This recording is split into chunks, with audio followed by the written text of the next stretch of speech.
তার উপরে সীমাহীন নির্যাতন করা হয়েছে, চিকিৎসা দেওয়া হয় না, যে কারণে আমরা মনে করি এই মৃত্যু আওয়ামী লীগেরও দায় আছে। আপসের নেত্রী হিসাবে, দেশ নেত্রী হিসাবে মানুষের মনকে জয় করেছে সেই নেত্রী আমাদের ছেলে কয়েকদিন আগে পরে আমি তার কামনা করছি, আল্লাহ যেন তাকে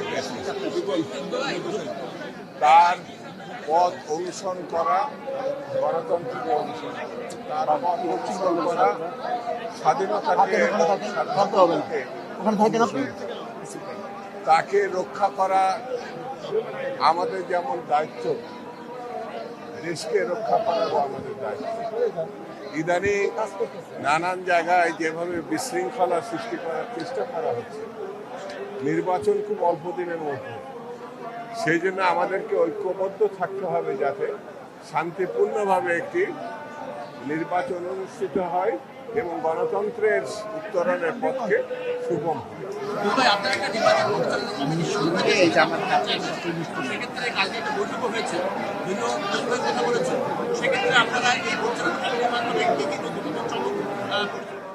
আমরা গতকাল সবেমাত্র বসেছি, আমাদের পরিকল্পনা প্রণয়ন এবং আগামী দিনে একটি সফল নির্বাচনে জাতীয়তাবাদী দলকে বিপুল জনগোষ্ঠীর মধ্যে নিয়ে যাওয়া এবং তাদের ভোট প্রাপ্তির মধ্য দিয়ে একটা সরকার গঠনের যে পরিকল্পনা সেটি, এবং পাশাপাশি আগামী দিনে নির্বাচনকে সফল করা শুধু না, রাষ্ট্র পরিচালনার জন্য যে ইস্তাহার এবং পদক্ষেপ সেগুলো খুব অল্প সময়ের মধ্যে আপনাদের সামনে আমরা হাজির করি।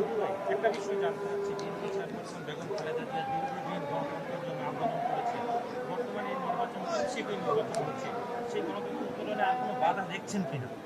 এখন আমি কোনো বাধা দেখছি না, এই কারণে দেশনেত্রী 17-18 বছর ধরে যে লড়াই করেছেন এদেশের মানুষকে নিয়ে, সেই লড়াইটা মুখ্যত ছিল একটি ভালো নির্বাচনের এবং গণতন্ত্র উত্তরণের জন্য।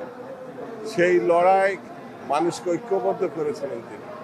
তার উপরে সীমাহীন নির্যাতন করা হয়েছে, চিকিৎসা দেওয়া হয় না, যে কারণে আমরা মনে করি এই মৃত্যু আওয়ামী লীগেরও দায় আছে, তারা তার মৃত্যুর কারণ।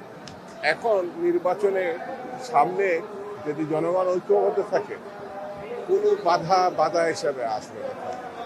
ওকে, থ্যাংক ইউ।